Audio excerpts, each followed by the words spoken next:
Scholarly person हैं और मेरे बहुत अच्छे मित्र हैं। आप सबको मेरी आवाज कंफर्टेबल आ रही है? यस प्रभु जी। आ रही है। ठीक है, all right. Thank you. Okay.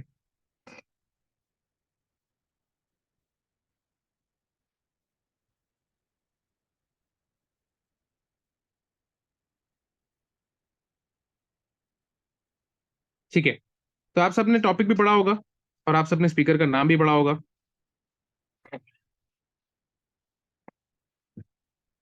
तो किसने पढ़ा था टॉपिक और स्पीकर का नाम?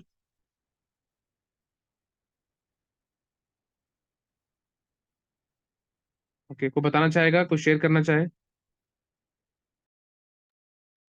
Yes Prabhu, topic was what is our संप्रदाय।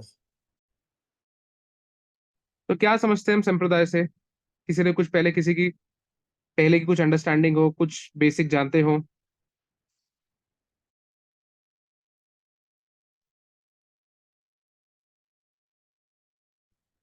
यस प्लीज, शेयर करिए। वामशी कृष्ण।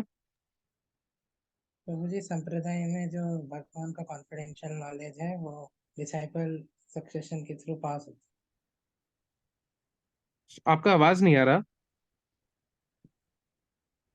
हरे कृष्ण। यस, हरे कृष्ण। प्रभु जी, हाँ, संप्रदाय अभी में जो कंफर्टेबल। संप्रदाय में जो भगवान का कॉन्फिडेंशियल नॉलेज है वो संप्रदाय के थ्रू एक सिस्टमेटिक वे में फ्लो होता है। बहुत अच्छा डेफिनेशन बताया, बहुत प्रिसाइज डेफिनेशन बताया। ओके, और किसी की कोई अंडरस्टैंडिंग, कोई और शेयर करना चाहे?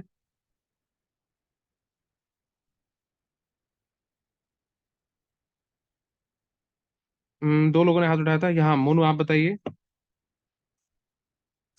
संप्रदाय, जैसा कि एक सेशन में आपने बताया था कि हम गौड़िया वैष्णव संप्रदाय से बिलोंग करते हैं। आपने चार हाँ। चार तत्व बताए थे भगवान के। एक ब्रह्म तत्व, मतलब एक विष्णु, भगवान विष्णु का ग्रुप था। एक भगवान शिव का शंभु तत्व था। एक जीव तत्व और एक श्री तत्व। उसी में हम भगवान विष्णु। आपने दो कॉन्सेप्ट को थोड़ा सा मिक्स कर दिया है। तो जो चार ग्रुप बताए थे उसमें जो है, आप अच्छा बता रहे हैं कि चार तत्व हैं, पर थोड़ा सा हमने मिक्स कर दिया। जो हमारे चार जो ग्रुप हैं उसमें एक ब्रह्मा जी का है, एक शिव जी का है, एक लक्ष्मी जी का है, और एक कुमार संप्रदाय के हिसाब से होता है। पर मेरा प्रश्न ये है कि संप्रदाय क्या है? संप्रदाय एक ग्रुप है जिनके प्रिंसिपल्स पे हम चल के मतलब ज्ञान को अर्जित करते हैं, अकॉर्डिंग शायद। ठीक है। ओके, तो आपने बताया कि हम जिनके प्रिंसिपल्स पर चल चल के ज्ञान को अर्जित करते हैं, राइट? ठीक है, और किसी को अंडरस्टैंडिंग?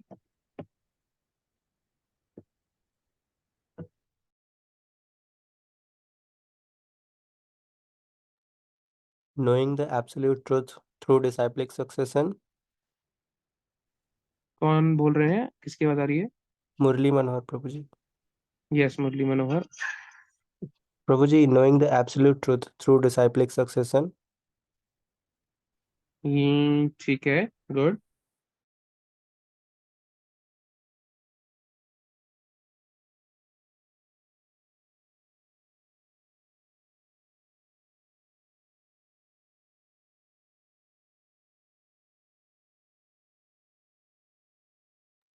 All right. तो आप सबने कुछ कुछ चीजें काफी क्लोज बताई हैं, काफी अच्छा आप लोगों ने अपने इनपुट्स दिए हैं। तो आज इसी को लोग डिटेल में अंडरस्टैंड करेंगे, क्योंकि अभी तक आपने जितनी नॉलेज ली है वो सारी भी एक लाइन से फ्लो होती हुई आ रही है। बट कौन सी लाइन ऑथेंटिक है, कौन सी लाइन ऑथेंटिक नहीं है, या बेसिकली ये है क्या चीज, इसको कैसे समझते हैं, क्या जानते हैं?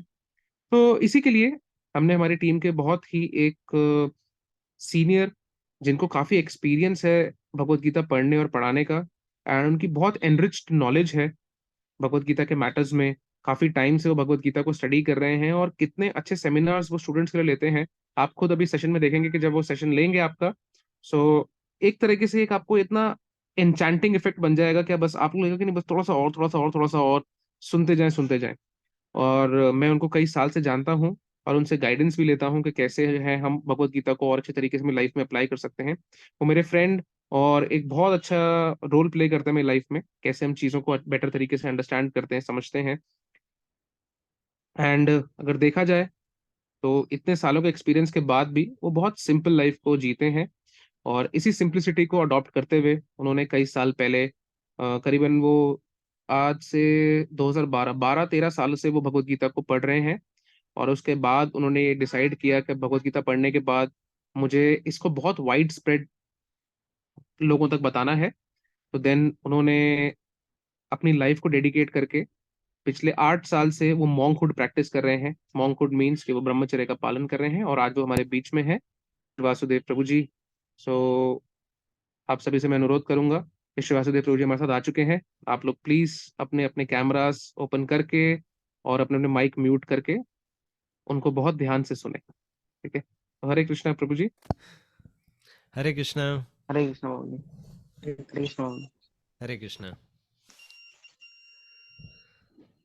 धन्यवाद अभिषेक, आपने इनवाइट किया मुझे। हरे कृष्णा प्रभु जी। हरे कृष्णा। आपने मेरा परिचय इन सबको दे दिया, आप इन सब का परिचय एक बार मुझे दे सकते हैं? हाँ, सो प्रभु जी ये सारे हमारे स्टूडेंट्स हैं जिन्होंने कई डिफरेंट डिफरेंट जगहों से हमारे गीता कोर्स में, गीता ओलंपियाड में एनरोल किया था। और बहुत अच्छे से इन लोगों ने लेवल 1 कंप्लीट किया, जिसमें हमारे कुरुक्षेत्र कैंप में आए थे। और उसके बाद ये सारे वॉरियर्स जो हैं, जो गीता की शिक्षाओं को अपने जीवन में उतारना चाहते हैं, और जो दूसरा लेवल 2 हमारा एडवांस कोर्स होता है वो भी इन्होंने सक्सेसफुली कंप्लीट कर लिया है। और अब उसकी ग्रेजुएशन जो कैंप है वो हमारा वृंदावन में, इसमें से मैक्सिमम लोग आ रहे हैं। हमें बहुत प्रसन्नता हो रही है ये बताते हुए। तो इसमें से बहुत अच्छा। सारे स्टूडेंट्स ऐसे हैं जो कि डिफरेंट डिफरेंट कॉर्नर से हैं, लाइक सात्विक, राजदीप, मंतोष, अभिषेक, सूर्य। और मैं बहुत सारे स्टूडेंट्स जैसे मोनाज हैं, वो भी ट्रेन में हैं वृंदावन आने के लिए, वो ऑल द वे ट्रैवल कर रहे हैं शाम से। And there are so many other students also. Hare Krishna. बहुत बहुत बहुत अच्छा लग रहा है मुझे। और हाँ, मुझे याद है कि जो मैंने भी एक बैच लिया था उस समय पर जब गीता ओलंपियाड के लिए हो रहा था। अर्जुन, आप उसी में से ना? अर्जुन और कौन जी कौन है प्रभु उसमें जी। से? I think Arjun. Arjun, okay okay, Murli भी हैं उससे, और भी हो सकते हैं कुछ और लोगों। तो मुझे आपके बीच में आकर बहुत अच्छा लग रहा है। मेरी आवाज़ लाउड इनफ है आप सबके लिए? यस प्रभु जी। ठीक है। तो बिगिन करने से पहले हम एक बार मंगलाचरण बोलेंगे। आप मंगलाचरण तो करते होंगे ना क्लासेस से पहले? जी प्रभु जी करते जी हैं। प्रभु जी। जी, तो हम आज भी करेंगे। ओम अज्ञानतिमिरन्धस्य ज्ञानाञ्जनशलाकया चक्षुरुन्मीलितं येन तस्मै श्रीगुरवे नमः। श्रीचैतन्यमनोभीष्टं स्थापितं येन भूतले स्वयं रूपकदा मह्यं ददाति स्वपदान्तिकं। वन्देऽहं श्रीगुरो श्रीयुतापदकमलं श्रीगुरून् वैष्णवांश श्रीरूपं साग्रजातं सैगनरघुनाथान्वितं तं सजीवं साद्वैतं सावधूतं परिजनसहितं कृष्णचैतन्यदेवं श्रीराधाकृष्णपादां सैगनललिता श्रीविशाखान्वितांश। हे कृष्ण करुणा सिन्धो दीनबन्धो जगत्पते गोपेश गोपिकान्त राधाकान्त नमोस्तुते। तप्तकाञ्चन गौराङ्गी राधे वृन्दावनेश्वरी वृषभानुसुते देवी प्रणमामि हरिप्रिये। वाञ्छाकल्पतरुभ्यश्च कृपा सिन्धुभ्येव च पतितानां पावनेभ्यो वैष्णवेभ्यो नमो नमः। जय श्री कृष्ण चैतन्य प्रभु नित्यानंद, श्री अद्वैत गदाधर शिवासादि गौरभक्तवृंद। हरे कृष्ण कृष्ण कृष्ण हरे हरे, हरे राम राम राम हरे हरे। नमो विष्णुपादाय कृष्णप्रेष्ठाय भूतले श्रीमते भक्तिवेदांत स्वामिन्निति नामिने। नमस्ते सारस्वते देवे गौरवाणी प्रचारिणे निर्विशेष शून्यवादी पाशात देश धारिणे। हरे कृष्णा। हरे कृष्णा प्रभु जी। तो आप सब को मैं एक इंटरेस्टिंग फीचर बताऊंगा जूम की। आप नीचे देख रहे हैं एक ये आइकन आ रहा होगा। मैं अगर अपनी एंटायर स्क्रीन शेयर करूं, एक मिनट,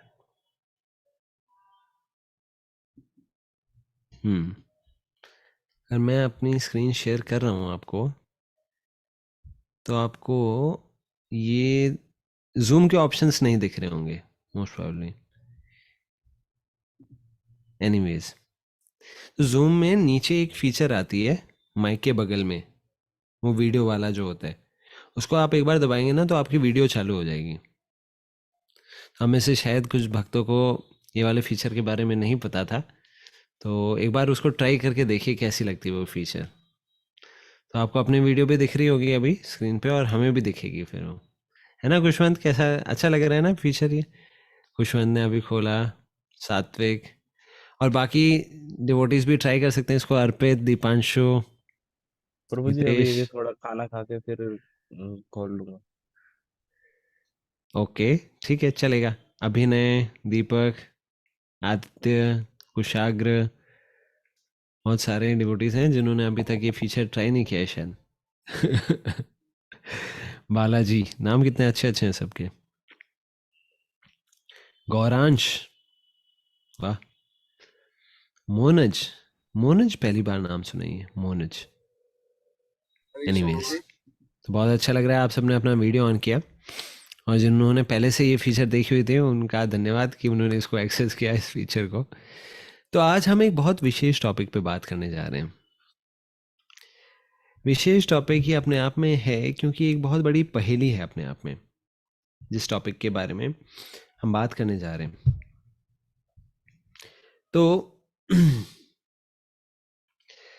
हम बात करने जा रहे हैं इस टॉपिक के बारे में कि क्यों किसी भी परंपरा को, किसी भी सिस्टम को, किसी भी ट्रेडिशन को एक बहुत बड़ा ये चैलेंज आता है। क्या ट्रेडिशन शब्द का ही अपने आप में मतलब होता है कि जो चलता आया है वो। एट द सेम टाइम जब वो चल रहा था पहले, तब कुछ अलग परिस्थितियां थी। आज जब वो चल रहा है तो आज परिस्थितियां अलग हो चुकी हैं। तो पहले से जो चला आ रहा था उसको चलाना भी जरूरी है, तभी वो बच पाएगा। लेकिन चलाना अभी है तभी चल पाएगा। ये एक बहुत बड़ी अपने आप में असमंजस रहती है धार्मिक कोई भी परंपरा को लेकर। क्या कि हम अपने मूल सिद्धांतों को की रक्षा करते हुए, मूल रीति रिवाजों की रक्षा करते हुए, हम अपने आप को अस्तित्व में नहीं, वर्तमान में कैसे लोगों के रिलेवेंट बना सकते हैं जब परिस्थितियां पहले से बहुत बदल चुकी हैं। जैसे आप समझने का प्रयास करें, आप सब कभी नहीं देखेंगे कि जूम पे नारद मुनि और व्यासदेव एक मीटिंग कर रहे हैं। कभी सुने? कभी सोचा भी नहीं होगा हमने उस दिशा में कि जूम पे लोमस ऋषि, फिर जूम में एक वीडियो कॉल हो रही है आज, उसमें नारद मुनि आए हुए हैं, वेद व्यास आए हुए हैं, लोमस ऋषि हैं, उसमें ये दुर्वासा मुनि हैं, ऐसे कर करके एकदम कॉल चल रही है। पांडवों की वीडियो कॉल चल रही है, उसमें कृष्ण ने ज्वाइन कर लिया। सोची भी नहीं जा सकती ये सब चीजें। तो और आज हम सब इतना फेमिलियर हैं इस टेक्नोलॉजी के।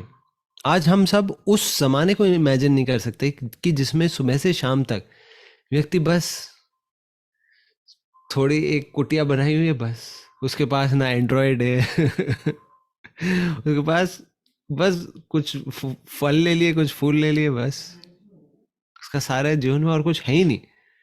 वो समय इमेजिन करना हमारे लिए मुश्किल है, और उनको अपने समय में इमेजिन करना मुश्किल है। अब क्या होता है जब कोई परंपरा चलती है ना, तो समझने का प्रयास करें उस परंपरा में जो उसकी आइडेंटिटी है उसमें कई सारी चीजें पहले वाली हैं। अब ये जैसे आप मुझे देख रहे हैं, हमारा ये तिलक बहुत पहला है, कई कई 100 वर्षों पहले पुराना है। ये जो ऐसे तिलक जो इन जनरल ये जो 2 लाइन्स हैं ये हमारे शास्त्रों में मेंशन्ड है।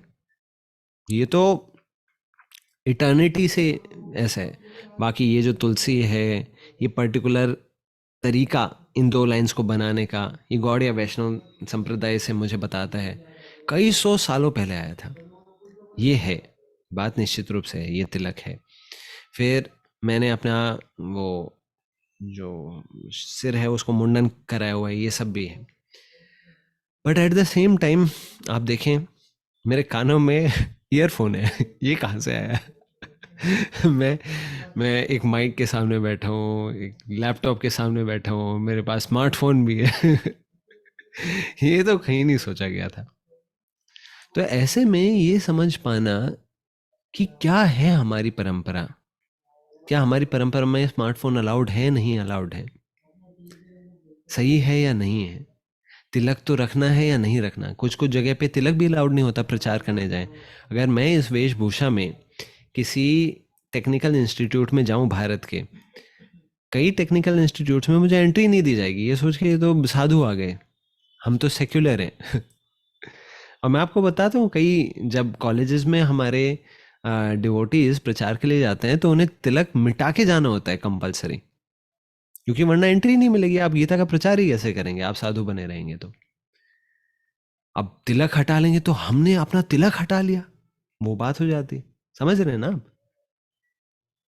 तो एक बहुत बड़ी असमंजस होती है किसी भी संप्रदाय में कि वो अपने मूल जो उसके रीति रिवाज हैं उनको प्रोटेक्ट कैसे करे और वर्तमान में कैसे वो रिलेवेंट रहें। ये बहुत बड़ा असमंजस है। अभी इस असमंजस को आप एक लेवल पे समझे होंगे, अभी इसको एक दूसरे लेवल पे मैं आपको समझाता हूँ इसका क्या इंपॉर्टेंस है। आप सब जानते हैं कि सनातन धर्म सबसे पुराना धर्म है। सबसे पुराना मतलब हमेशा से जो धर्म रहा है वही सनातन धर्म है। कहने का मतलब क्या कि हमारे धर्म में ये सारी चीज़ें कभी सुनी ही नहीं गई थी कि कन्वर्जन हो रहा है, किसी को जोर ज़बरदस्ती की जा रही है। हमारे धर्म में इन जनरल हमने यही सीखा है कि ज़्यादा से ज़्यादा आप शिक्षा दे सकते हैं, किसी को किसी बारे में बता सकते हैं, उसका मन हो वो फॉलो कर ले, नहीं हो तो नहीं करें। जोर ज़बरदस्ती करना घरों में लोग अपने रिश्तेदारों में नहीं ठीक समझते, बाकियों के तो साथ क्या, स्ट्रेंजर्स के साथ तो बिल्कुल ही ऐसा व्यवहार करते हैं लोग कि वो तो अनजान है, उसको तो क्या ही बोल सकते थे। तो एक बहुत रिस्पेक्टफुल डीलिंग रखना ये भारत की संस्कृति का पार्ट रहा है। तो ये भारत की बात थी। जब वैसे तो सनातन धर्म सारी पृथ्वी पर ही था, लेकिन महाभारत के युद्ध के बाद और बहुत समय बीतने के बाद जब ये सारी संस्कृतियां बहुत ही भिन्न भिन्न पथ पर आगे चली गई पाश्चात्य देशों की, और अलग अलग पंथ निकलने लगे, जैसे क्रिश्चियन और मुस्लिम, इस प्रकार के जब पंथ निकलने लग गए तो क्या उनकी दुनिया अलग और हमारी दुनिया बहुत अलग हो गई। और उनकी दुनिया में ये मूल्य कहीं से कहीं नहीं थे कि हमें दूसरे की जो इच्छाएं हैं, दूसरे की जो व्यक्तित्व है उसका सम्मान देना चाहिए, उसको बस शिक्षा देनी चाहिए। वो बहुत हद से एक दूसरे मूल्यों की तरफ आगे चले गए, बहुत दूर चले गए। लेकिन क्या वो हैं तो इसी दुनिया का पार्ट। और जब वो उन मूल्यों को लेकर उन्होंने हम पर अटैक किया, तो वास्तविकता में आप समझने का प्रयास करें, अटैक होते टाइम सिर्फ ऐसे ही नहीं हो जाता था कि वो आए अटैक किया। ऑफ कोर्स ये तो कई बार होता ही था कि 17 बार हराए गए, इतनी बार हराए गए, फिर कुछ हुआ, ये सब तो होता ही था जिसके बारे में हमने नहीं पढ़ा। लेकिन कई बार जो दिक्कतें होती थी वो ऐसी होती थी जैसे क्षत्रिय हों। तो महाभारत में आप पढ़ेंगे बहुत बड़ा युद्ध हुआ था, लेकिन उस युद्ध में एक भी सिविलियन नहीं मारा गया था कि कौरव सेना ने पांडव सेना के ये परिवार वालों को मार दिया या फिर सिविलियंस को जाके मार दिया। ऐसे कुछ नहीं होता था।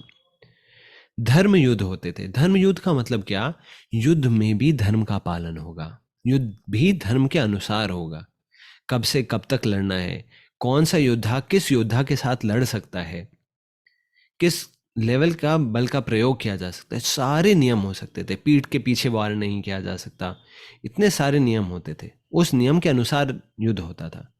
तो जब कई बार ये म्लेच्छयवन अटैक किए भारत में, तो जो क्षत्रिय होते थे उन्होंने ऐसी चीज़ें कभी देखी ही नहीं थी। क्या कि अंधेरे में आकर एकदम अटैक कर दिया, या फिर क्या बोला कि हाँ अब हम संधि कर लेंगे और झूठ बोल दिया और फिर अटैक कर दिया।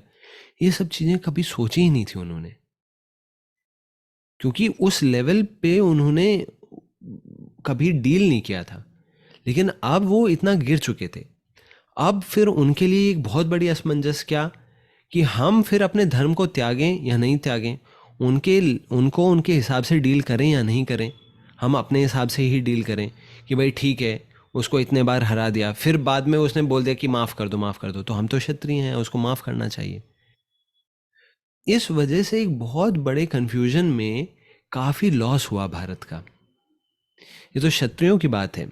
धार्मिक धार्मिक धरातल पर हम देखें तो क्योंकि हमने ये सब चीज़ें कभी देखी नहीं थी कि पकड़ पकड़ के कन्वर्जन दे दिया गया, लोभ दे के कन्वर्जन किया जा रहा है, फोर्स किया जा रहा है लोगों को, ये सब चीज़ें कभी नहीं देखी थी। अब वो ये सब कर रहे हैं, अब इसको डील कैसे करें?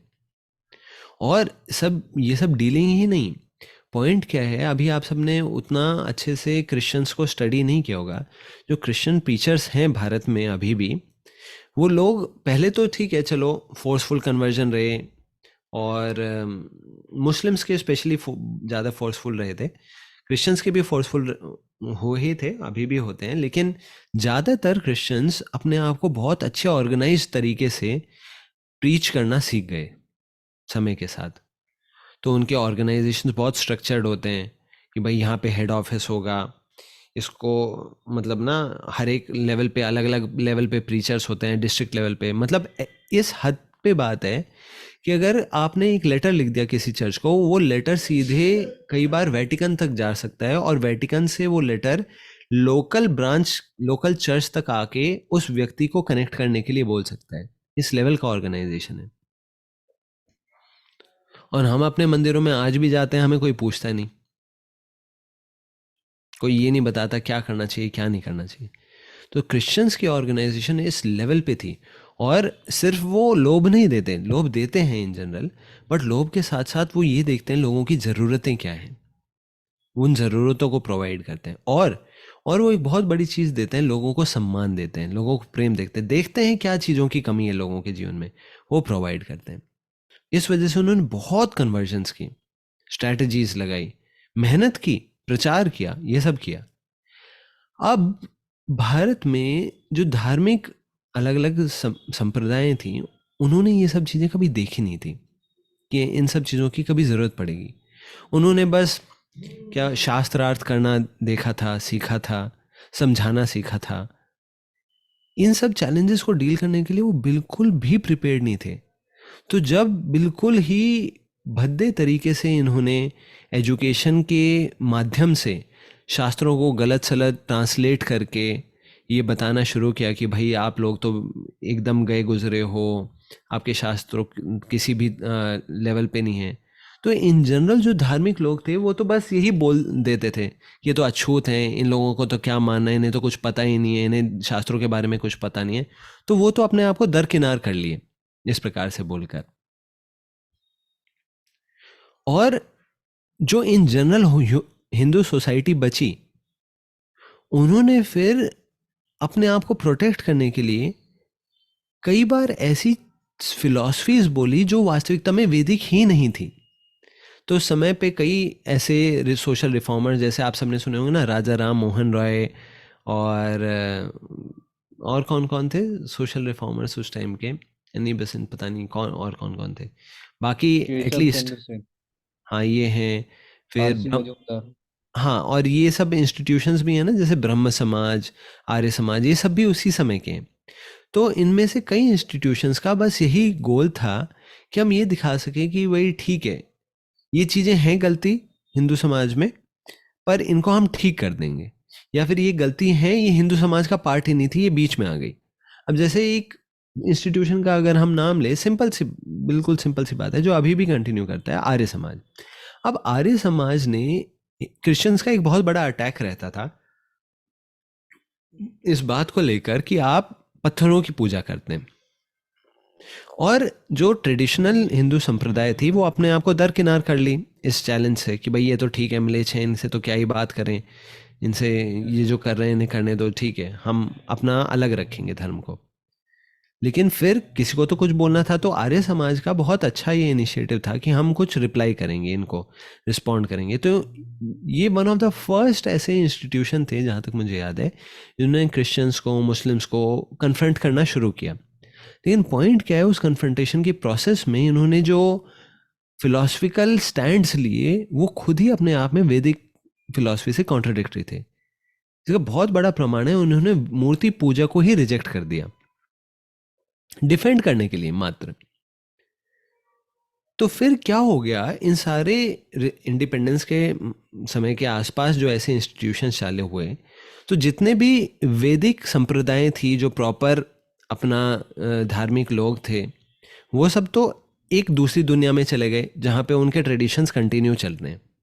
वो थोड़े बहुत लोग आपस में अपने आप को प्रोटेक्ट करके चल रहे हैं, जब अटैक हो तब का तब देखेंगे, बाकी अपना कंटिन्यू।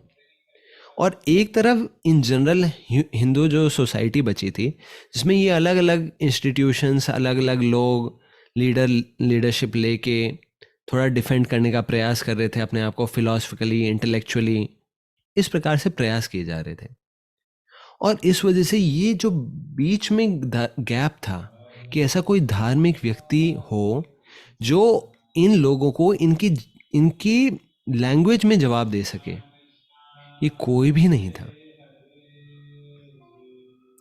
और ऐसे में हमारे संप्रदाय में एक बहुत महान आचार्य आए थे जिनका नाम है श्रील भक्ति विनोद ठाकुर।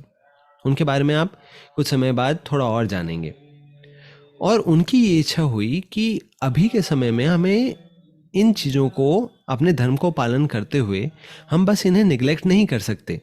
जो क्रिश्चियंस बोल रहे हैं, जो मुस्लिम्स कर रहे हैं, इनको निगलेक्ट नहीं कर सकते, इनको शास्त्रीकली हमें डिफेंड करना पड़ेगा सही सिद्धांत के साथ। और उन्होंने फिर मॉडर्न टेक्निक्स का इस्तेमाल करना शुरू किया। प्रिंटिंग प्रेस वगैरह भी बहुत ज़्यादा यूज़ नहीं कर रहे थे इन जनरल संप्रदाय के लोग। प्रिंटिंग प्रेस का कहीं पे भी नहीं।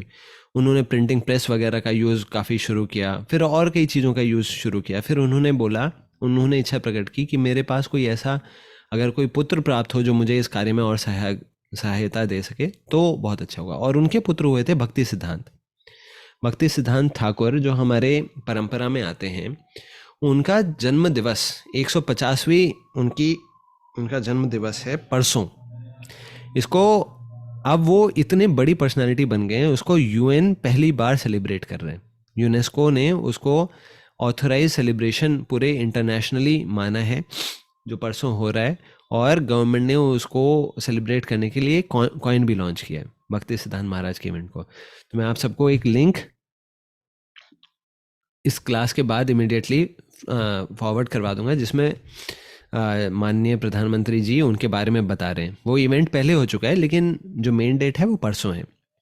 वो ऐसे आचार्य आए थे वास्तविकता में, जो वैदिक ट्रेडिशंस में सबसे पहले आचार्य, जिन्होंने वैदिक ट्रेडिशंस को लेके, वैदिक परंपरा को लेके, वैदिक सिद्धांत को लेकर सारी मॉडर्न जो फिलॉसफीज, मॉडर्न टेक्नोलॉजी थी, सबको यूज़ करके उनको काउंटर करने में यूज़ किया।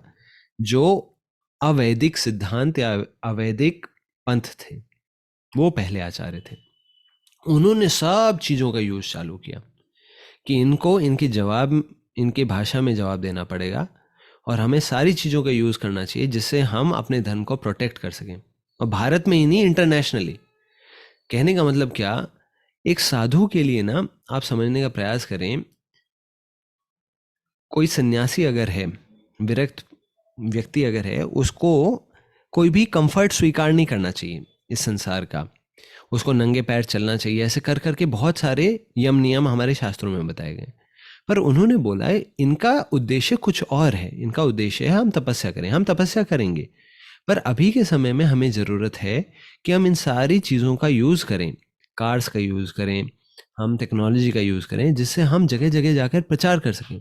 क्रिश्चियंस ने सारा इतना कन्वर्जन कर दिया, और हम क्या कर रहे हैं, बाकी सब लोग क्या क्या कर रहे हैं।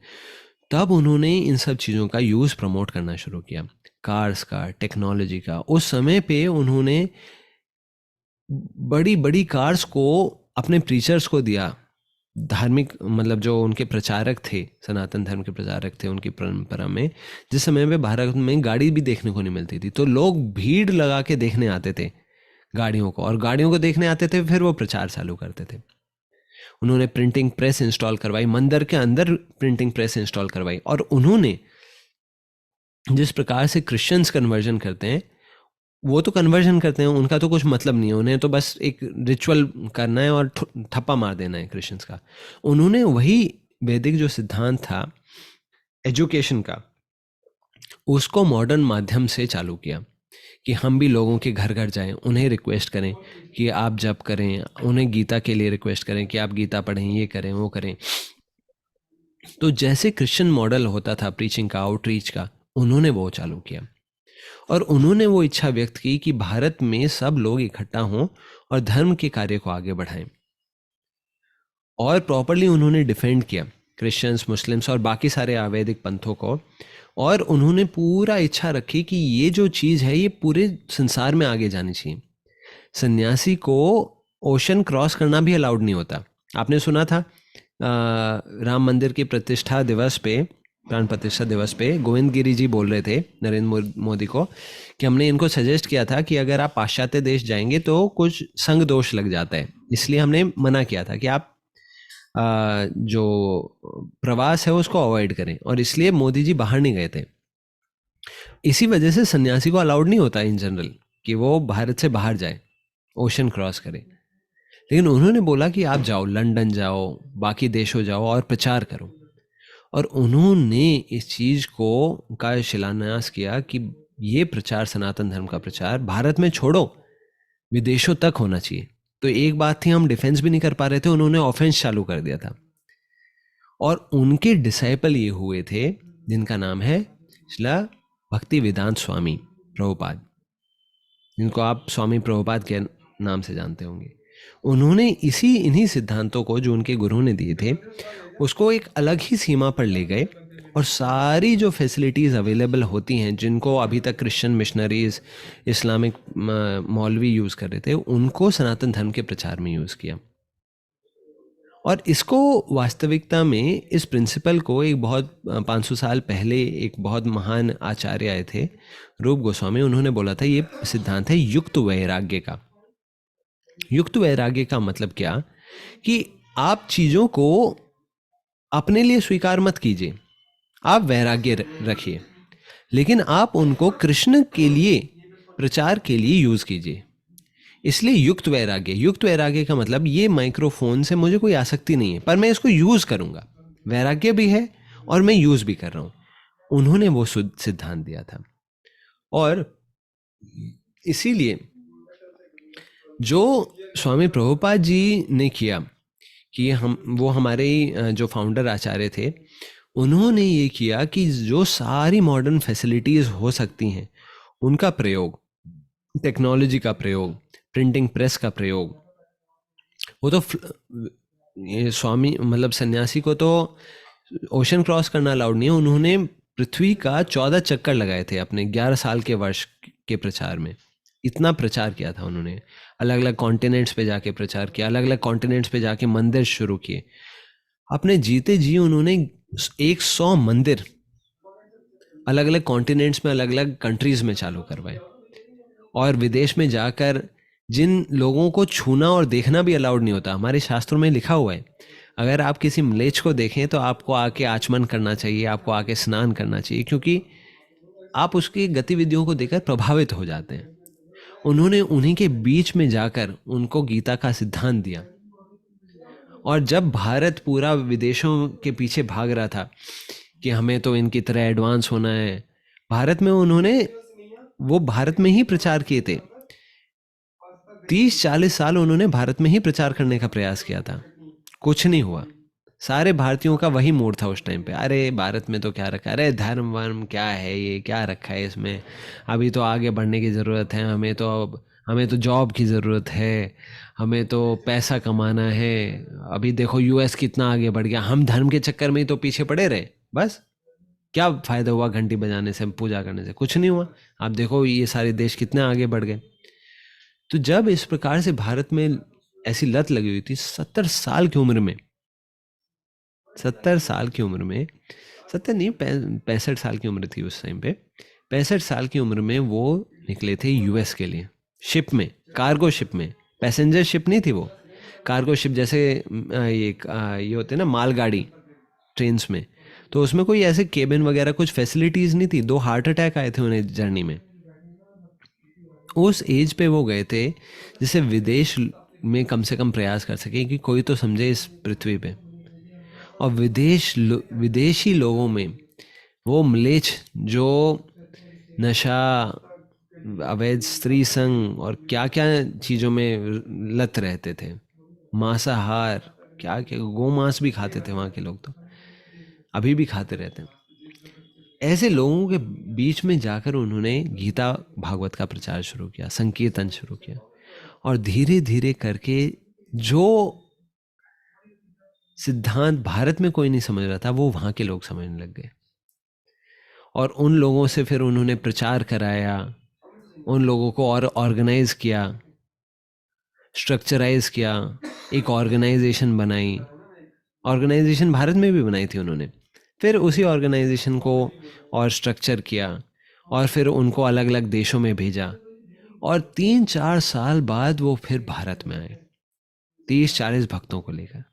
और जब वो 30-40 भक्तों को लेकर भारत में पुनः आए, सारे भारतीय चौंक जाते थे जहाँ पे भी वो जाते थे कि यार, अरे विदेशी, अरे विदेशी, अरे विदेशी धोती कुर्ता में, अरे विदेशी तिलक लगाया हुआ है, अरे फोटो खींचो, ये करो, अरे देखो। आके छू छू के देखते थे लोग कि अरे कभी पेंट तो नहीं किया हुआ है इनको, ये देसी माल हो। छू छू के देखते थे और जब देखते थे कि ये सच में विदेशी को इन्होंने ये करना सिखा दिया, पूछते थे लोग आके। अभी भी आज के समय में लोग आके पूछते हैं कि आप क्यों कर रही हैं, हम तो खुद ही नहीं कर रहे, आप क्यों कर रहे हो। वो लोग बोलते हैं नहीं, आपके कल्चर की तो बहुत मेहनत है। अच्छा, फिर तो हमें भी करना चाहिए, है तो हमारे ही।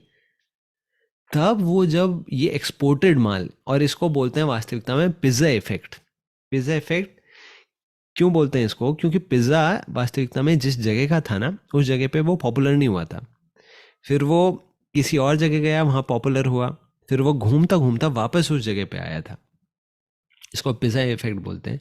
तो भारत का ही जो कल्चर था, जब भारतीयों ने उसको देखा कि विदेशी स्वीकार कर रहे हैं, अप्रिशिएट कर रहे हैं, अपना सब कुछ छोड़कर उसको अपनाएं, तब भारतीयों को वास्तविकता में ऐसा लगा कि हाँ, हमने कुछ छोड़ दिया था। और तब प्रभुपाद जी की वजह से भारत में ये पुनः उत्थान हुआ संस्कृति का, कि हजारों हजारों लोग, जब प्रभुपाद जी पंडाल प्रोग्राम करते थे, जिस भी शहर में करते थे, 20,000 30,000 लोग अटेंड करते थे 6-6 7-7 दिनों तक। पूरी इतना पावरफुल संप्रदाय उन्होंने स्टार्ट किया, इतना पावरफुल ऑर्गेनाइजेशन उन्होंने स्टार्ट किया, से लोगों को प्रचार हो सके। और आज के समय में जो उनके द्वारा स्थापित ये ऑर्गेनाइजेशन था, जो उसी संप्रदाय का, गौड़िया वैष्णव संप्रदाय का पार्ट था, जिसको बोलते हैं ऑर्गेनाइजेशन को अंतर्राष्ट्रीय कृष्ण भावनामृत संघ, international society for Krishna consciousness, ISKCON. उस समय से अभी तक इस्कॉन सबसे बड़ा धार्मिक प्रचारक बन चुका है सनातन धर्म का। इनफैक्ट सबसे बड़ा तो क्या बोलूँ, वास्तविकता में आप सब अगर एक न्यूट्रल दृष्टि से देखें तो अकेला प्रचारक सनातन धर्म का इस्कॉन ही है अभी भी। इस्कॉन और गौड़िया, और जो गौड़िया वैष्णव है। तो ये जो चीज़ है, और सारे संसार में सबसे ज़्यादा भगवत गीता बांटने वाला, और सबसे बड़ी भगवत गीता, सबसे ज़्यादा मंदिर खोलने वाला, तो ये वो संघ बन गया है, सबसे ज़्यादा प्रसाद बांटने वाला। तो जितना भी धार्मिक गतिविधि आप अपनी जगह पे लोकल देख लीजिए, अपने सिटी में देख लीजिए, वो इसी वजह से हुई है क्योंकि इस्कॉन ने, जो प्रभुपाद जी थे, उन्होंने उन्हीं मूल उद्देश्यों को, मूल जो सिद्धांत थे, उनको अपनाते हुए, पर करंट टाइम के हिसाब से कैसे उसको अप्लाई करना है, वो चेंज किया था। अब उन्होंने बहुत बड़ा एक कार्य तो कर दिया, लेकिन एक दिक्कत क्या हो गई, एक दिक्कत ये हो गई, जो लोग अपने आप को दरकिनार किए हुए थे ना, उन्होंने ये चीज़ जब देखी कि ये चीज़ इन्होंने ये बदल दिया, इन्होंने वो बदल दिया, इनके सन्यासी गाड़ी में चलते हैं, या फिर और क्या देख लिया, मान लीजिए कि म्लेच्छों को इन्होंने हरिनाम दे दिया, म्लेच्छों को इन्होंने साधु बना दिया, तो उन्हें लगा कि ये तो चीज़ होनी नहीं चाहिए थी ना, धर्म हमारा हमारे देश तक सीमित रहना चाहिए था। तो उनको बहुत बड़ी समस्या हुई, समस्या नहीं, कन्फ्यूजन बोलेंगे इसको। तो वो इस रियलिटी को एक्सेप्ट नहीं कर पाए, मतलब ना हार्मोनाइज नहीं कर पाए कि कैसे इनको देखा जाए। जो धार्मिक अपने आप को बोलते हुए, धार्मिक मूल्यों को का प्रचार करते हुए, at the same time modern चीज़ों का प्रयोग कर रहे हैं। इस वजह से कई बार आप देखेंगे इस्कॉन के बारे में इंटरनेट पर कई लोग गलत वीडियोस डालते हैं। उसका मुख्य कारण यही है कि युक्त वैराग्य जो सिद्धांत है, इसका अप्रिशिएशन ज़्यादा लोग नहीं कर पाते, इसकी ज़रूरत, इसकी आवश्यकता ज़्यादातर लोग नहीं समझ पाते। आप बस जो भी इस प्रकार से वीडियो बनाता है, आप बस ये देखिए उसने खुद कितना धर्म का प्रचार किया, उसने खुद कितनी धर्म की रक्षा की, धर्म का ज्ञान आगे बढ़ाया। अगर आप ये चीज़ देखेंगे, अपने आप सारे सवालों के उत्तर आपको मिल जाएंगे। तो ये है मेरे साइड से इंट्रोडक्शन, जिस संप्रदाय में मैं आता हूँ उसका, और उस संप्रदाय में आने वाला ये जो ऑर्गेनाइजेशन श्रील प्रभुपाद जी ने शुरू किया था उसका। यही इसकी सक्सेस का कारण है। ये मूल सिद्धांतों को प्रोटेक्ट करते हुए करंट टाइम्स के हिसाब से अडैप्ट करना, और यही इसके क्रिटिसिज्म का कारण है कि जो लोग अच्छे साधु हैं, अच्छी परंपराओं में, लेकिन वो इन चेंजेस को फिर अप्रिशिएट ज़्यादा नहीं कर पाते। कई संप्रदाय हैं जैसे श्री वैष्णव संप्रदाय, उन्होंने फिर इस्कॉन को देखते हुए इस चीज़ को अप्रिशिएट किया कि हाँ, ये तो हमारे रामानुजाचार्य ने ही ये बोला था। तो उन्होंने भी फिर पाश्चात्य देशों में जाकर प्रचार शुरू किया। जैसे मैं खुद जानता हूँ, चिन्नाजियर स्वामी जी जो हैं श्री संप्रदाय के, वो अब यूएस में क्वाइट ऑफन ट्रैवल करते रहते हैं, खुद सन्यासी हैं, वो पहले नहीं करते थे। तो इस्कॉन का प्रभाव फिर वापस उन ट्रेडिशनल जो हमारे बाकी संप्रदाय थे उन पर भी पड़ा, पॉजिटिव इम्पैक्ट। कुछ संप्रदाय उसको ज़्यादा अप्रिशिएट नहीं कर पाते, कुछ अप्रिशिएट करते हैं, तो कुछ फॉलो भी कर लेते हैं। तो ये मेरे साइड से एक छोटा सा इंट्रोडक्शन था। किसी का कोई प्रश्न हो तो आप पूछ सकते हैं। अमन, आप सब अपनी वीडियोस दोबारा ऑन कर सकते हैं। यस अमन। मुझे मैं ये पूछ रहा था, मतलब बाकी तो मेरे को क्लेरिफाई हो गई, जो भी वीडियोस डालते हैं इस्कॉन के खिलाफ, मतलब मेरे को समझ आ गया कि मतलब इतने मतलब उन्हीं की प्रॉब्लम है, इतना कुछ नहीं है। पर एक जो मैं मतलब अभी भी थोड़ा रहता है कि वो लोग बोलते हैं कि इस्कॉन में शिव जी और कृष्ण जी में फर्क करते हैं, मतलब लेकिन मैं जानता हूँ कि कृष्ण जी जो है वो क्या कहते हैं भगवान है, और वो ही शिव जी के रूप में आते हैं, वो सब पता है मेरे को। लेकिन फिर बाहर लोग, ये लोग समझते ही नहीं है, वो समझते हैं कि शिव जी से हम हेट करते हैं, ऐसा लगता है उनको। एक्चुअली बहुत अच्छा क्वेश्चन आपने पूछा है, मैं आपको बहुत धन्यवाद देना चाहूँगा कि आपने ये क्वेश्चन पूछा। वो क्यों? क्योंकि ये लोग जो आप जिनकी बात कर रहे हैं ना, ये आज के हिंदू हैं आज के हिंदू जो हर किसी के हैं और किसी के भी नहीं है। कहने का मतलब, आज का हिंदू किसी संप्रदाय का नहीं है, किसी का भक्त नहीं है, कोई उसका इष्ट नहीं है, वो कोई पूजा नहीं करता, वो कोई जप नहीं करता, ध्यान नहीं करता, कुछ नहीं करता। आज का हिंदू ये है। उसकी सारी प्रॉब्लम क्या है कि ये लोग इतना सीरियस क्यों हो रहे हैं। ये तो इतनी सीरियसनेस तो हमने बस एक ही जगह देखी है, आप सब समझ गए। तो उनको लगता है ये इन्होंने वहां से उठा लिया कुछ। नहीं बाबा, ये हमारे संप्रदायों का मूलभूत सिद्धांत यही रहा है कि आप वैष्णव हो, शैव हो या शाक्त हो, आपके ग्रंथों में आपके इष्ट देव की महिमा बताई ही जाएगी। आप अगर भागवत देखेंगे तो उसमें विष्णु जी की महिमा बताई जाएगी और उस दृष्टि से बताई जाएगी। अभी क्या ऐसा रहता है, शिव जी हैं, मतलब जैसे कृष्ण हैं, फिर वासुदेव, संकर्षण, अनिरुद्ध, प्रद्युम्न, फिर इस भौतिक संसार की सृष्टि में शिव, शक्ति, ये भी रहते हैं। ऐसे करके अलग अलग लेवल्स पे अलग अलग इष्ट, मतलब अलग अलग जो हमारे देव हैं वो रहते हैं। अब मान लीजिए अगर आप शैव हैं, तो शिव जी का रोल इस भौतिक संसार से डील करने में रहता है। लेकिन जब आप लिंग पुराण पढ़ेंगे, शिव पुराण पढ़ेंगे, तो आपको लगेगा शिव जी ही सब कुछ है, और ये आपके लिए जरूरी है। अगर आपको शिव जी का भक्त बनना है, आपको उनकी महिमा ऐसे मिलनी चाहिए कि आप सबसे महान है, शिव जी सबसे महान है, शिव जी सबसे ऊपर है। तो ये आपकी निष्ठा में हेल्प करने के लिए जरूरी होता है। इसका ये मतलब कहीं से नहीं होता कि भाई मतलब ना कि हर किसी को, सबको समान दृष्टि से देखना चाहिए। अगर आप अपने घर वालों को और आप अपने पड़ोसियों को सेम दृष्टि से देखेंगे, तो आप अपने घर में क्यों रहेंगे? आप कहीं के भी नहीं रहेंगे। सिंपल सी बात। तो वास्तविकता में इन लोगों से बेहतर तो वो लोग हैं जो शिवजी की उपासना करके उनको सबसे महान मानते हैं।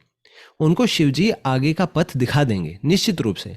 हमारी ही वैष्णव परंपराओं में ऐसे कई वैष्णव हैं जिनके हम गीत पढ़ते हैं, जिनका नाम चंडीदास है, और ये हमारे क्या नाम था उनका, वल्लभाचार्य शिवजी के उपासक थे। फिर शिवजी एक दिन प्रकट हो गए उनकी उपासना से। वल्लभाचार्य जी को बोला, मैं बहुत प्रसन्न हूँ, आपको क्या चाहिए? लेकिन उनका हृदय इतना शुद्ध था, उन्होंने बोला कि मुझे तो कुछ भी नहीं चाहिए, आपको जो सबसे प्रिय है वो मुझे दे दो। उन्होंने कृष्ण का विग्रह दे दिया उनको। तो वैष्णव, शैव और शाक्त जो भी अच्छे से उपासना करते हैं, वो तो वास्तविकता में वैष्णव ही बन जाते हैं। और नहीं भी बनते ना, तो जहाँ पे भी हैं शिवजी या शक्ति, जो हमारी दुर्गा माता है, वो उनको आगे बढ़ा देंगे, जहां पे भी उन्हें जाना है वहां ले जाएंगे। ये लोग कहीं के नहीं होते जो बोलते हैं भाई तुम किसी की भी मत रहो, सबको समभाव देखो। ये एक नंबर के मॉडर्न बेवकूफ हैं, जिनको किसी से भी अटैचमेंट नहीं है। उनको संप्रदायों को देखना नहीं आता। अभी भी आप देखिए, राम जी की प्रतिष्ठा पर जब ये सारा विवाद हो रहा था ना, शंकराचार्य उल जलूल स्टेटमेंट्स दे रहे थे, तब भी आप देखिए, अगर आपने इंटरव्यूज देखे हों जो साधुओं हैं उनकी, वो साधु ऐसे ही बोलते थे इन जनरल। मैंने इतना बढ़िया देखा कुछ साधुओं के इंटरव्यू, ऐसे ही बोलते थे, देखिए शंकराचार्य जी हमारे उपासक हैं, आप मीडिया वाले भड़काइए मत लोगों को अप्रिशिएट करना चाहिए डिफरेंसेस सनातन धर्म में जो अलग अलग मतों में होते हैं। उन्हें कोई दिक्कत नहीं हो रही थी, सारी दिक्कत मॉडर्न लोगों को हो रही थी। शंकराचार्य जी के स्टैंड मुझे भी पसंद नहीं आए, वो बात है, लेकिन पॉइंट ये है हमें अप्रिशिएट करना, उन साधुओं को अप्रिशिएट करना चाहिए जो उनसे फिर भी एजिटेट नहीं हुए थे और देख रहे थे कि भाई ठीक है, इनका ये मत है, इनको फॉलो करने दो। तो निष्ठा कभी भी बुरी नहीं होती, इष्ट देव के प्रति भक्ति बुरी नहीं होती, उनको महान देखना कभी भी बुरा नहीं होता। ये सारे मॉडर्न लोग हैं जिनको कहीं पे भी अटैचमेंट नहीं है, कोई भी संप्रदाय वो फॉलो नहीं करते और नई नई चीजें उपजा देते हैं। ठीक है अमन, आपका प्रश्न था शायद ये? ठीक है मोनू, आपका क्या प्रश्न है? जी प्रभु जी, 2 प्रश्न है। पहला, जैसे भगवद गीता में भगवान ने बोला कि 4 वर्गों से मतलब सृष्टि चलती है, ब्राह्मण, क्षत्रिय, वैश्य और शूद्र। तो कलयुग में सब तो शूद्र हैं ही, बाकी तीनों चीजों के लिए हमारी संप्रदाय क्या काम कर रही है? मुझे पहले ये जानना था। और दूसरा प्रश्न ये ना, विश्व हिंदू परिषद क्या है? सारी जगह एक मिनट, एक एक करके हम प्रश्न लेंगे। तो आपका प्रश्न है कि हमारी संप्रदाय ब्राह्मण, क्षत्रिय, वैश्य, शूद्रों के लिए क्या कर रही है? तो गीता का प्रचार कर रही है, और गीता के प्रचार से, जैसे आप सब लोग हैं जो रेगुलर क्लासेस में आते हैं, तो ब्राह्मण और हमारे जो संप्रदाय में मत रहता है वर्णाश्रम को लेकर, वो ये रहता है कि हम अपने गुण और कर्म से ब्राह्मण, क्षत्रिय, वैश्य, शूद्र बनते हैं। तो अगर आप बहुत सात्विक हैं, आप रेगुलरली क्लासेस में आते हैं, रेगुलरली जप करते हैं, आप ही ब्राह्मण हैं जो आगे कलयुग में बाकी लोग, जनता को दिशा निर्देश देंगे। और मान लीजिए जिससे साधना नहीं हो पा रही, जो दिल तो दे दिया है गीता क्वेस्ट वालों को, पर अभी उतना स्ट्रिक्टली फॉलो नहीं कर पाता, आप देखेंगे वो धन देगा, वो रक्षा करने के लिए तैयार होगा, वो मदद करने के लिए तैयार होगा, वो क्षत्रिय हो गए आज के समय के। और यही लोग धीरे धीरे करके अपने आप देखेंगे हमारी सोसाइटी में बहुत अच्छा रोल अदा करेंगे। तो हर एक व्यक्ति की अपनी स्थिति स्वाभाविक रूप से आगे निकल जाएगी अगर हम हरि भक्ति पे फोकस करें। वर्णाश्रम का यही गोल था। वर्णाश्रमाचारवता पुंसाम वर्णाश्रम आचरवता पुरुषेण पुंसां विष्णुराराध्यते पंथा नान्यत् तत्तोष कारणम, कि वर्णाश्रम का गोल यही होता था कि भगवान विष्णु की उपासना करना, और भगवान विष्णु इससे बहुत संतुष्ट रहते थे। ठीक है मोनू? जी। रोशन?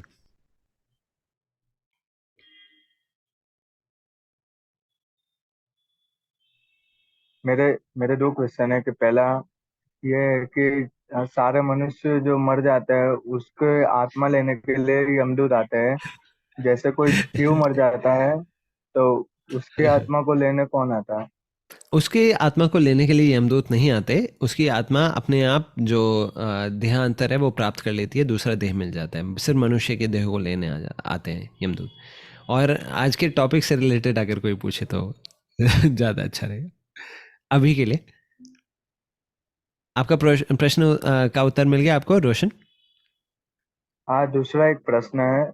जैसे टॉपिक आज के टॉपिक से रिलेटेड है क्या? नहीं, मतलब थोड़ा थोड़ा है। तो थोड़ी देर बाद ले लेंगे। कौशल? ठीक है। कौशल जी, कौशल जी बड़े ध्यान से आप सुन रहे थे तो बड़ा अच्छा लगा मुझे। हरे कृष्णा। हरे कृष्ण प्रभु जी, कैसे हैं आप? बिल्कुल बढ़िया। अच्छा प्रभु जी, जैसे मैं अभी अभी अभी अभी डिस्कशन किया, मेरा एक अपना पर्सनल एक्सपीरियंस है, जो पहले तो इसके रिलेटेड मेरा क्वेश्चन भी है, मैं वो भी पूछूंगा, बट मैं एक शेयर करना चाहूंगा ताकि शायद मुझे लगता है इससे बहुत लोगों की क्लैरिटी आएगी, जो कि मेरे को कंफ्यूजन थी, जो मेरे को स्लोली एंड स्टेडीली क्लैरिटी आई है। मुझे लगता है ये मेरा रिस्पॉन्सिबिलिटी भी है कि शेयर करना। अगर मैं गलत हूँ तो आई हम्बली रिक्वेस्ट कि आप मुझे करेक्ट श्योर कीजिए। श्योर। सो मेरे साथ ऐसा था कि मैं भी पहले बहुत तामसिक गुण में था, आई बस बहुत सफरिंग में था। तो उस टाइम पे मेरा कनेक्शन जुड़ा तामसिक, जो मेरे को जो मैंने समझा, जो तामसिक प्रवृत्ति के लोग हैं बहुत जल्दी अटैच हो जाते हैं शिव भगवान से, माता से, इन हाँ, सब लोगों से। ये इजीली कनेक्शन बन जाता है बिकॉज वो थोड़ा इजीली कनेक्ट कर पाते हैं। राइट, इट्स लाइक सेम जैसे कि एक क्लास एग्जैक्टली, में है, आपको क्लास पे टीचर पे भरोसा करना ही पड़ेगा अगर आपको पढ़ना है तो। बिल्कुल फिर आपको बिल्कुल। नेक्स्ट स्टेप क्लास में जब आप पढ़ लोगे, समझ आ जाएगा, आपकी मेंटल थोड़ा सा स्टेबिलिटी आ जाएगी, आप लोग खुद राइट इवेल्युएट करना शुरू कर दोगे, तो आप नेक्स्ट स्टेज पे जाते हो, तो आपको टीचर भी गाइड करता है। राइट, तो जो लोग एब्सोल्युटली। एकदम उस गुण में है, वो उस गुण से उस थर्ड गुण के बारे में समझ ही नहीं पाएंगे। उनको आप कितना भी समझा लो, आप भी नहीं समझ पाओगे। तो as simple right as that. Right तो जो राइट, जो ये परफेक्ट। बोलना है कि अगर शिव भगवान सर्वश्रेष्ठ है, हाँ वो है, वो तामसिक गुण में है, उनके लिए वो है, उनके लिए एकदम से विष्णु सर्वश्रेष्ठ नहीं हो सकते, क्योंकि इतनी हाँ। अंडरस्टैंडिंग ही नहीं है। तो ये मेरे साथ अंडरस्टैंडिंग थी कि मेरे को बहुत बुरा लगा था जब मेरा गीता के उसमें स्टार्ट हुआ था, तो शिव भगवान को कनेक्ट था, पता कि तामसिक जो है गुण है वो शिव भगवान का, मैं इन्होंने कैसे शिव भगवान को तामसिक बोल दिया। Right right. लिटरली मुझे पूरा अंडरस्टैंड हुआ, थोड़े क्वेश्चंस थे वो मेरे को सॉल्व हुए। सो बेसिक मेरा मेरा अंडरस्टैंडिंग है, ये हर एक लेवल्स हैं, लेवल को हम हाँ, स्लोली स्लोली क्रॉस कर सकते हैं, और ये रूट बना हुआ है। हम डायरेक्टली राइट, बाईपास तभी कर सकते हैं अगर हमारे पास इतना ज्यादा मतलब अंडरस्टैंडिंग हो, जो कि नॉर्मली नहीं होता है, एग्जैक्टली, एक्सेप्शनल होता है। बहुत तो बढ़िया। ये रीजन है कि लोगों को ऐसा लगता है कि हाँ, जो उस गुण में है वो कभी भी उसी गुण को अच्छा बोलेंगे, उसके बाहर तो बोलेंगे नहीं कि भाई मैं ईगो भी होता है ना सब में, तो ईगो है कि राइट राइट, भाई बाकी सब। एग्जैक्टली। हाँ, बहुत ये अच्छा आपने एलैबोरेट किया, thank you very much for your comment. और यस। मेरा मेरा एक क्वेश्चन ये था, जैसे अभी आपने बताया कि इस्कॉन जो कि इतना अच्छा काम कर रहा है, जिसका हमें एक सौभाग्य मिला है पार्ट होने का, सब सेवाएं देने का, कि हम लोग यहाँ पे बुक्स डिस्ट्रीब्यूट करते हैं। सो मेरा एक पर्सनल क्वेश्चन था, क्योंकि मेरा भी 2-3 इनकाउंटर हुए थे भक्तों से, तो उन्होंने भी ये था कि भाई आप हमें डोनेट कर दीजिए, हम लोग उनको डोनेट करेंगे या उनको देंगे जो बुक डोनेशन, जो गीता खुद नहीं ले सकते। तो मेरा वहां पे ये था कि वहां पे क्वालिटी और क्वांटिटी में मतलब अगर हम वहां पे फोकस कर रहे हैं कि वो लोग लेके उसकी वैल्यू ही नहीं समझ पाए, वो लोग लेके उसको यूज ही नहीं कर पाए, तो is it right to focus on quantity, और it's equally important to focus on quality, ताकि उनको हम समझा भी सकें। सो मेरे को ये कंफ्यूजन था कि ये प्रोसेस कैसे हो रहा है, जो डिस्ट्रीब्यूशन का प्रोसेस है। जैसे सपोज अगर मैं कोई बुक डिस्ट्रीब्यूशन करता हूँ, सो वो उन्हीं को मिलती है जो उसके पार्ट हैं, या रेंडमली सबको देते हैं कि भाई आप रखो। जैसे एक मैंने उनका ये सुना था कि दुनिया में हर घर में गीता होनी चाहिए, ऐसा ऐसा है, लाइक राइट हमारा हमारा वो है। राइट, ये जो आप पूछ रहे हैं ना कि गीता का डिस्ट्रीब्यूशन कैसे करते हैं इस्कॉन टेम्पल्स में, तो गीता का डिस्ट्रीब्यूशन बहुत अलग अलग मॉड्यूल से होता है। तो जिस मॉड्यूल को आप पूछना चाह रहे हैं ना, जैसे मान लीजिए आपने डोनेट किया गीता, तो आप खुद पूछिए आप किधर इनको बांटेंगे। तो जैसे हम एक लेवल पे डोनेशन मांगते हैं स्टूडेंट्स के लिए, तो हम उनको फ्री में नहीं देते, हम उनको कुछ टोकन प्राइस लेके फिर वो स्पॉन्सरशिप से उनको डिस्काउंट प्रोवाइड करते हैं, तो वो वैल्यू भी करते हैं फिर उसको, और फिर वो डिस्काउंट पे भी मिल पाती है उनको। तो depending on different different programs. और जैसे माघ मेला में बढ़ती है, प्रयाग में माघ मेला होता है तो बहुत बड़ा लगता है, वहाँ पे फिर 10-10 रुपये में भी भगवत गीता बांटते हैं, मैंने खुद भी बांटी थी।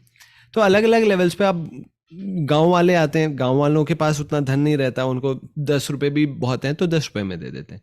वो तो डिफरेंट डिफरेंट मॉड्यूल्स रहते हैं, पर गोल ये रहता है कि सबके पास गीता है। और हम खुद पूछ सकते हैं कि आप अगर डोनेशन मांग रहे हैं तो आप किस फोरम में डिस्ट्रीब्यूट करने के लिए मांग रहे हैं। और मैंने आप ये सब, क्वेश्चन हाँ, सॉरी कोई मैंने ये कोई क्वेश्चन इशू नहीं इसलिए है। पूछा था कि मैंने उन्होंने मेरे को ये स्पेसिफिकली बोला था कि जैसे वॉचमैन हैं जो गरीब हैं जो नहीं कर वो सकते। ठीक है, बेसिकली ये आपके मूड के ऊपर डिपेंड करेगा। पर्सनली जो हमारे आचार्य थे वो वैल्यू करते थे क्वालिटी को, कि राइट। लोग अगर पे करते हैं बुक्स को के लिए तो दे यस सर। अप्रिशिएट मोर।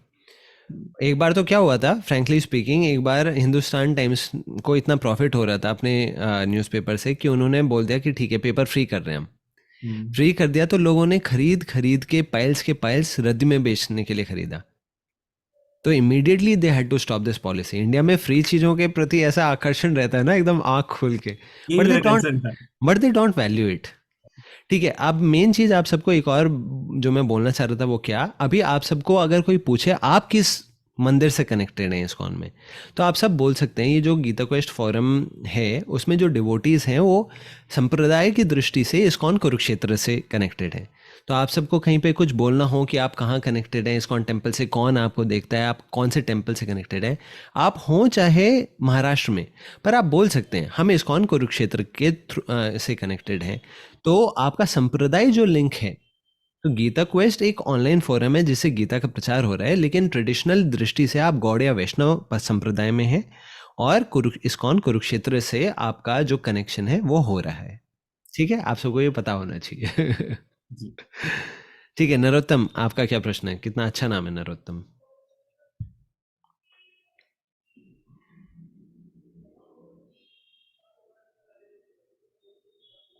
नरोत्तम, अरे नरोत्तम का कोई प्रश्न ही नहीं है। एक प्रश्न है हर्षा का, Prabhu ji, so what role does sampradaya play in bhakti? If I am clear to follow Krishna will I require a sampradaya? Definitely संप्रदाय का जरूरत होती है, क्योंकि कृष्ण ही ये बोलते हैं ये में श्लोक बहुत अच्छा है। वो कैसे शुरू होता है, ये मैं भक्तास ना तो ते में भक्तास, ऐसे करके। बेसिकली कृष्ण अग्नि पुराण में बोलते हैं कि जो वो लोग बोलते हैं वो मेरे भक्त हैं, वो मेरे भक्त नहीं है। जो लोग बोलते हैं वो मेरे भक्तों के भक्त हैं, वो मेरे भक्त हैं। तो बेसिकली भक्ति के लिए शुद्ध भक्तों की शरण लेना, आचार्यों की शरण लेना, संप्रदाय की शरण लेना अनिवार्य है, वरना ये अहंकार का लक्षण होता है। और अहंकार कहीं पे भी चल जाए, विष्णु भक्ति में नहीं चल सकता। ठीक है नरोत्तम, आपका कुछ प्रश्न हो तो आप पूछ सकते हैं। बाकी मुझे लगता है ज़्यादातर लोगों के क्वेश्चंस आंसर हो चुके हैं। तो आप सबको क्लैरिटी मिली होगी कि आप इस्कॉन का सक्सेस का कारण, इस्कॉन की क्रिटिसिज्म का कारण, और क्या हिस्टोरिकल बैकग्राउंड रहा कि इस्कॉन को इतने सारे मॉडर्न टेक्निक्स का यूज़ करना पड़ा। हाँ, किसी को कोई प्रश्न? मोनू, आप कुछ कह रहे हैं? हाँ, मैं दूसरा प्रश्न वो पूछना ही भूल गया था। विश्व हिंदू परिषद के बारे में मुझे थोड़ा बताइए, थोड़ा क्लैरिटी नहीं मिलती उसमें क्या था? विश्व हिंदू परिषद और राष्ट्रीय स्वयंसेवा संघ ये बहुत अच्छे ऑर्गेनाइजेशंस हैं जो इन जनरल हिंदू कॉज को प्रमोट करते हैं कि भाई आप धार्मिक हो तो हम आपको सपोर्ट करेंगे। इस प्रकार के ये ऑर्गेनाइजेशंस हैं और बहुत अच्छे ऑर्गेनाइजेशंस हैं। ठीक है, पर ये इन जनरल हैं, मतलब ये संप्रदाय विशेष टाइप इनका नहीं रहता है। इनका ये रहता है कि सारी संप्रदाय अच्छी हैं, इनको प्रोटेक्शन और बढ़ावा देना चाहिए। ठीक है रोशन, आप कुछ कह रहे हैं क्या? और हाँ हाँ, जैसे पृथ्वी पर पहले 5 मनुष्यों का जन्म क्या या उद्भव ब्रह्मा जी के द्वारा हुआ था। तो हमारे हमको स्कूल में ऐसा पढ़ाया जा रहा है कि हम 15 से इंसान बने हैं। हाँ हाँ, तो इनमें से सच क्या है? आपको क्या लगता है क्या सच है? मुझे लगता है कि हम ब्रह्मा जी के द्वारा ही उद्भव किए गए हैं। हाँ, तो वही ये वही बंदरों वाला वही थ्योरी। उत्तर है। वास्तविकता में डार्विन थ्योरी जो है वो अभी तक प्रूव नहीं हुई है उस दृष्टि से, और कई सारे साइंटिस्ट उससे डिसएग्री भी करते हैं। खैर वो किसी और दिन हम चर्चा करेंगे। विक्रम, आपका कुछ प्रश्न है? विक्रम या विक्रांत, आपका नाम क्या था एचपी से जिन्होंने ज्वाइन किया?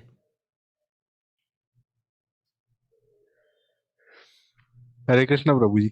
हरे कृष्णा। अभिषेक नाम है प्रभु जी मेरा। अच्छा अभिषेक, सॉरी सर। जी प्रभु जी। अच्छा विक्रम वो दूसरे हैं।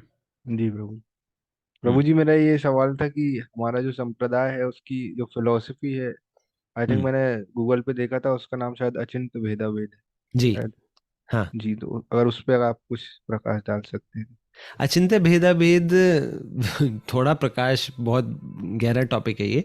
बेसिकली जो शंकराचार्य थे उन्होंने बोला था कि हमारे शास्त्रों का मत है अद्वैत, कि सब एक है। ये सारी चीज़, जैसे ये लैपटॉप रखा है आपके सामने, आप खुद हो, मैं हूँ, ये सब माया है, ये एग्जिस्ट ही नहीं करती।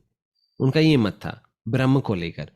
फिर एक सिद्धांत आया मध्वाचार्य का सिद्धांत, जो होता है द्वैत सिद्धांत, कि नहीं भाई, हम भी हैं, ये लैपटॉप भी है, आप भी हो, ये शरीर हम नहीं है, शरीर अस्थाई है, और ईश्वर है, ईश्वर है और हम दो हैं।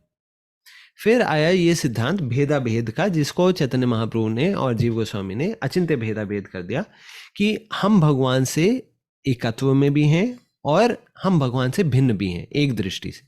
तो दो दृष्टि से, जैसे आप क्या बोले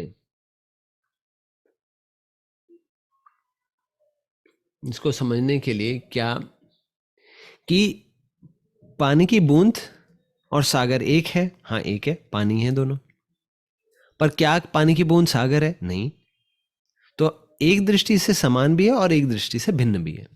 तो ये संक्षेप में है इसका उत्तर। ठीक है, तो आज हम यहीं पे समाप्त करते हैं। आप प्रभु सबका जी, बहुत बहुत लेकिन धन्यवाद। पानी की बूंद और हाँ पानी तो पानी ही है दोनों।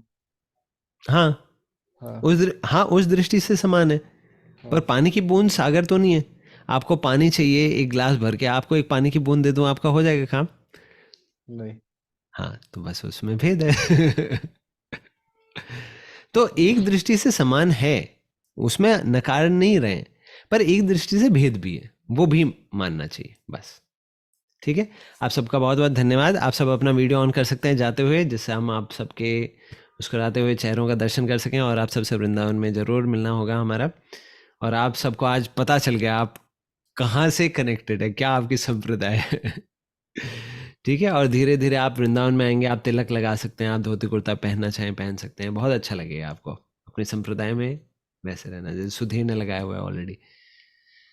ठीक है, हरे कृष्णा। हरे धन्यवाद आप हरे सबका। कृष्ण हरे प्रभु कृष्ण, जी, हरे कृष्ण। हरे कृष्ण, हरे हरे कृष्ण प्रभु कृष्ण हरे प्रभु कृष्ण, जी। हरे कृष्णा, हरे कृष्ण।